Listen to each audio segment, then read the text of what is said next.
Yeah,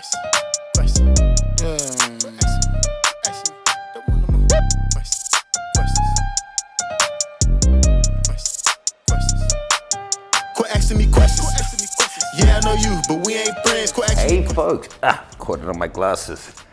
How are you? Today we've got a great video for you. Tamron have been killing it lately with their lenses. Over the past couple of years really, I've been shooting with their G2 zooms on my DSLRs since about 2018, and their dedicated line for mirrorless are just doing great. I actually use the 28-75 and the 70-180 all the time these days. It's what we're going to be using for this whole production. They give awesome image quality. They're much lighter and much cheaper than the main alternatives. But today I've got their latest lens to show you guys. It's a hyper zoom, but without the usual trade-offs that you find on a lens like that. The new lens has an impressive zoom range from 28mm all the way through to 200 on full frame. It's f2.8 at the wide end and f5.6 at the long, which is much faster out at 28mm and up to a stop faster at the long end than some other hyper zooms. It's got 7 rounded aperture blades, a 67mm front filter. Fantastic to see it has the weather sealing rear gasket, and it weighs in at just 575 grams, so it balances really nicely with the smaller mirrorless bodies. And it focuses all the way down to 19 centimeters, which with the fast f2.8 aperture can produce some really fun close-ups. Just make sure that your cat isn't a scratcher like mine is.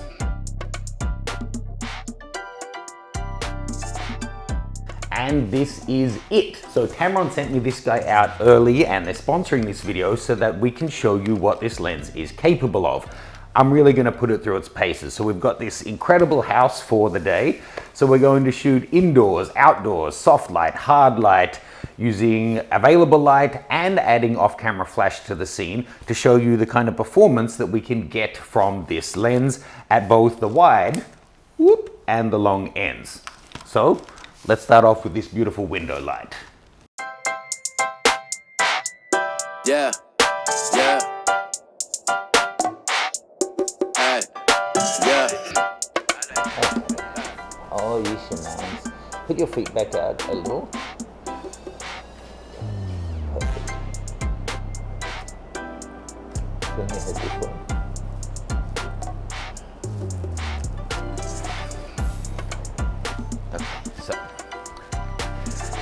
Strong, you own this place. Look at my empire. I built this. Turn your head more that way.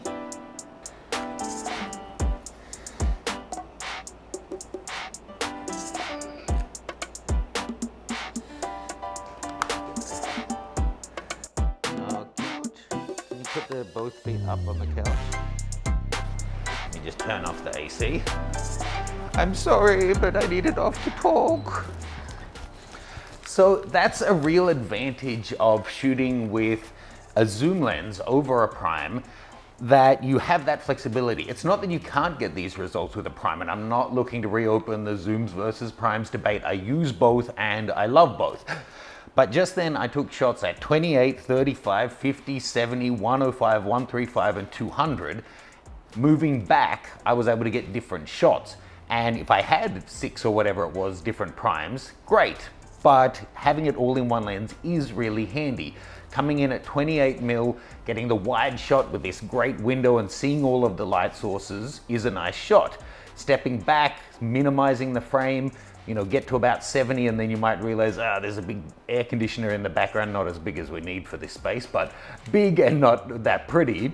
So actually going even further back to 135 and 200, zooming in, we can get a really narrow field of view and isolate her just against the window pane so she pops out. And at those kind of focal lengths, f5.6 is still shallow enough to get rid of distractions in the background and put all of our attention on her.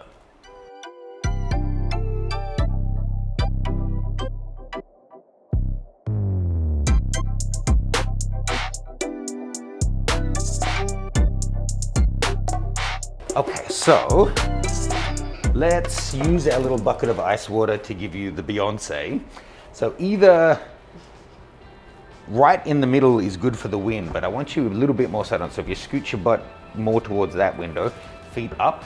I don't want them pointing, the legs pointing straight at me as I'm shooting, but on the thing so they're all in the one frame. And then there we go, we're getting a nice little bit of hair lift there.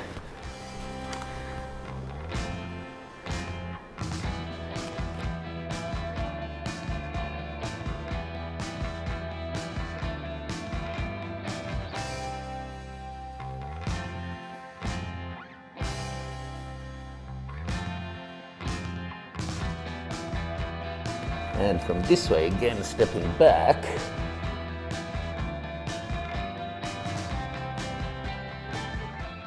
In really heavily backlit, no, I didn't think that was a tongue twister. In really heavily backlit situations, the Sony cameras can still get tricked despite their great eye autofocus, even with native lenses. But here with the streaming backlight, this A7R4 with the 28-200, it's getting her every time. Here's another situation where having a wide zoom is great to clean up the scene. It's stinking hot, the sun is rising and lowering. It's quite a beautiful spot surrounded by trees, basically on a deck up in the treetops. But getting all the different specular highlights in the background and the different branches and leaves and everything, it can look really busy, or it can look just like a blurred out, beautiful, but interesting background. So let's shoot a few. Again, I'm going to go through some different focal lengths here and just show you the different kinds of results that we can get here. And it may be, I'm guessing, somewhere in between the two focal lengths that's going to give us the best final result. Okay, so the challenge we have here then is dealing with the hot spots that are coming in. What's up? Almost lost your mic? No. So our direction of light is basically coming in this way. So it's not the most flattering. If you pop into that side, at least you're mostly in the shade. And we get a really nice light here. So I'm going to do a couple of options here. Let's step through, you stay in there. Let's see what I can get from down here.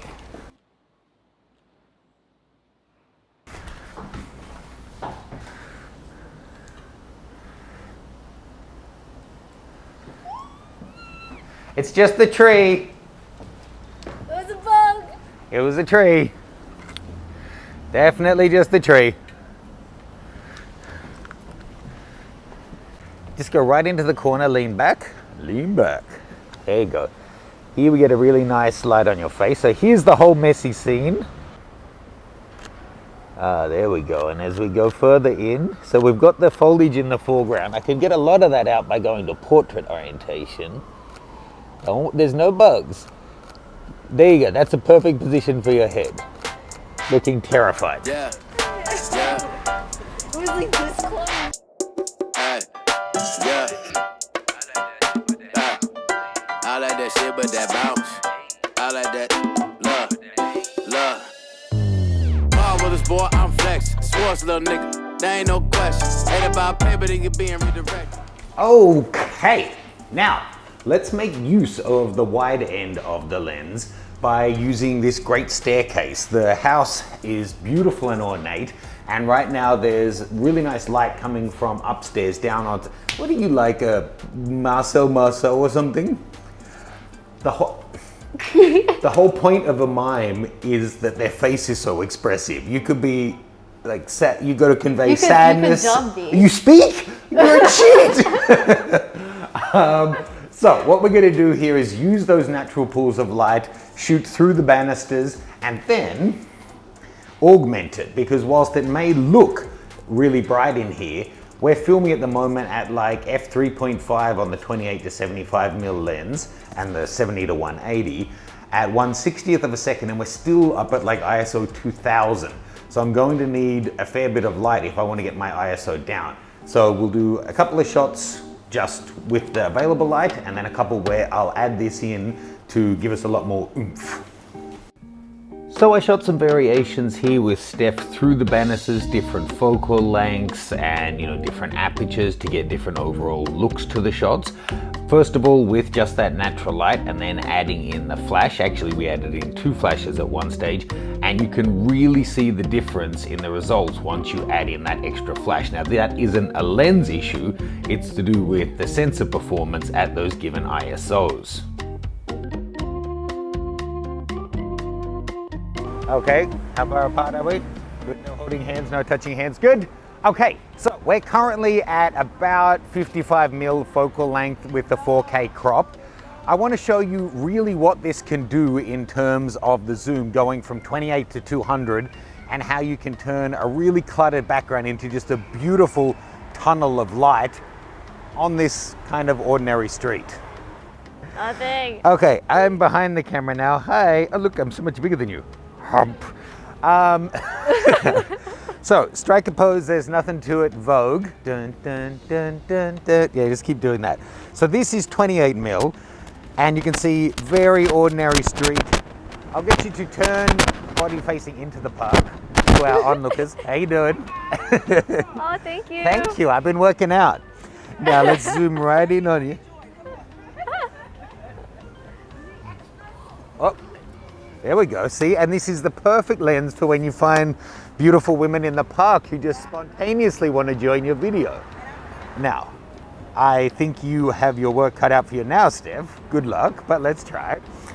Let's go in again. Going in, I'm just going to overexpose the frame because she's backlit.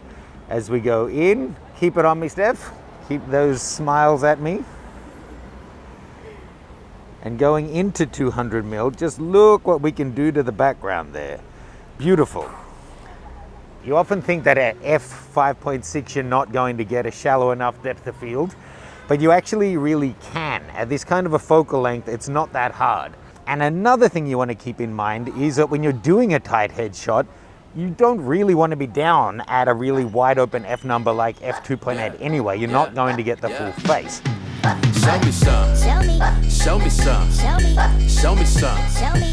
Show me some. Show me. Hey, show me some. Show me. Show me some. Show me. Show me some. Show me. Show me some. Show me. Hey, hey, hey. Diamonds in my girl, you see me shining. See me shining. Okay, so really fun video. Thank you for coming up and battling course. through this heat. Apparently it's the hottest day of the year. It's like 108 degrees or something Fahrenheit. Keep in mind with this lens, this is the Tamron 28-75 and this is their 70-180. Both great lenses, both made just for the Sony E-mount, and 2 lenses that I use a lot. This has more range. It goes from 28 to 200 rather than 28 to 180 at the cost of it's a variable aperture. So instead of being 2.8 all the way through, it's 2.8 on the wide and 5.6 on the long end. That does have some downsides, but in a lot of applications, even just comparing this as a walk around kit to both of them, that makes a big difference. But if you were talking about having primes in the mix or a 24-70 and a 70-200 that are that much bigger, this becomes even more appealing. And at the price, I think this is really going to work for a lot of people as an all-in-one travel lens to be able to do quite wide for landscapes and environmental portraits through to telephoto for animals, headshots, all of that kind of Marcel Marceau, meme, mime, meeny, miny, mo stuff. I'm going to blame it on the heat. We're both a little bit heat stroked at the moment. So thank you again. Thanks to Tamron for sponsoring this one. Check out the link in the description for the files and we'll see you soon. Ciao. Bye. Air conditioner. Oh, talking, crazy heat. Ayo. Ayo. Ayo.